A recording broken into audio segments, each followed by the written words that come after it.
Donc Mexico, on est une agence de communication basée à Grenoble, au Minimistan. Et puis on est dédié aux startups et à l'innovation, parce qu'on s'est rendu compte que les startups, souvent, connaissent très bien leurs produits, très bien leur technologie, mais pour le côté communication, ils ne sont pas forcément à la hauteur de leur projet. Et pour eux, c'est très important d'être crédible dans les documents et dans les livrables. Donc nous, on les accompagne en 3 phases principales. Une qui est de l'incubateur à l'entrée des investisseurs pour qu'ils soient crédibles et qu'ils aient voilà, un pitch deck et un site one page de qualité. Et ensuite, lors d'une levée de fonds, quand ils montent en gamme, ils ont besoin de recruter, ils ont besoin de présenter le produit, donc on va aussi les aider là-dedans. Et puis la dernière phase, c'est lors d'un pivot stratégique, changement de CEO, revente, et là aussi, ils ont besoin de faire le bilan de leur communication actuelle pour voir si elle est toujours alignée avec la nouvelle stratégie. Donc on les accompagne tout au long de ce processus. Nos besoins étaient d'avoir quelque chose de simple, parce qu'on est deux, on a une compta qui est assez simple, et avant on avait un autre logiciel qui nous la rendait compliqué, qui était très très gros, beaucoup trop pour nous. Avec Mathieu, on connaît Sinao depuis plusieurs années maintenant, parce qu'on travaillait depuis le même lieu, même espace coworking. Et puis on s'est suivi un peu au fil du temps dans les espaces, donc on se connaît sans se connaître vraiment personnellement. Alors nos besoins, c'est de faire des devis, des factures, et d'avoir des rapprochements automatiques entre notre banque et nos factures. Et puis faire des factures récurrentes. Pour nos sites internet, on a une maintenance annuelle. Et plutôt qu'avant on le faisait manuellement, on se mettait des rappels pour faire la facture. Là, ça se fait automatiquement et ça c'est... Déjà, on a moins de pertes parce que voilà, on n'oublie pas de faire une relance. Donc notre compta est plus propre. Et puis... Et puis avant, c'est vrai que tout ça, on pouvait le faire avec l'ancien outil, mais c'était beaucoup plus compliqué, plus complexe, parce qu'il y avait énormément d'options de tous les côtés. Et ça rendait Voilà, c'était fastidieux, alors que maintenant, on arrive à être beaucoup plus à jour dans notre compta, parce que c'est plus simple à faire. Donc c'est vraiment un gain d'efficacité, et même de charge mentale, parce qu'on sait que ça va être simple.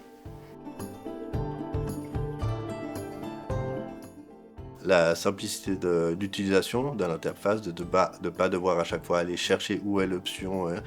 Là, c'est clair, ça va droit au but. Et puis, on a aussi maintenant nos habitudes, on sait exactement comment ça fonctionne.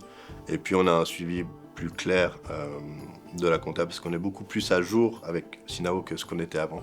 Pour nous, le vrai avantage, c'est la simplicité. Puisque l'outil est plus simple, on perd moins de temps et on fait moins d'erreurs aussi. On se perd moins dans les menus et les options. Et par exemple pour les factures récurrentes, où avant on se mettait des rappels pour créer la facture et l'envoyer au client. Donc des fois on oubliait ou on l'envoyait trop tard. Là, vu que la facture récurrente est facile à mettre en place, on sait que nos factures vont être envoyées automatiquement et réglées. Donc de ce côté-là, même financier, ça nous évite de perdre bêtement de l'argent parce que l'outil est trop compliqué.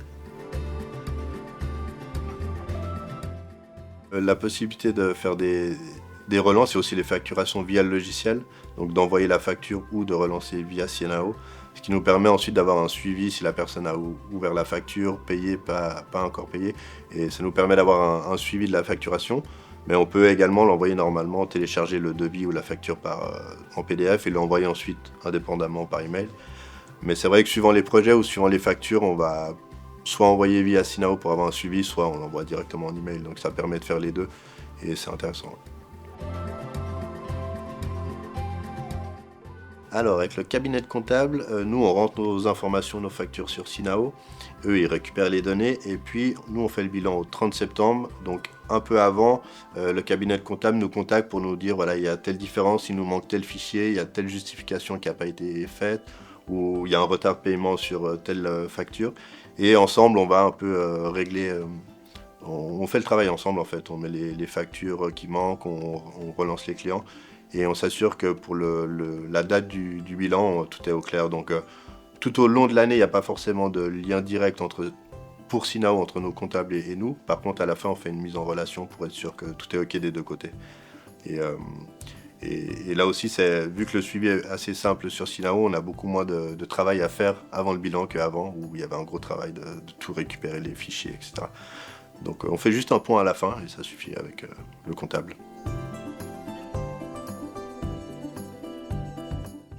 ça dépend, je pense que ça dépend de la structure et des besoins de l'entreprise, mais en tout cas pour une entreprise dans notre cas qui a une comptabilité assez simple, bah, je mettrai en avant la simplicité et de pouvoir faire facilement la base, ce qui est très important. Et ensuite, je pense qu'on peut aller plus loin. Nous, il y a sûrement des options qu'on ne connaît pas encore de Sinao qui pourraient nous être utiles.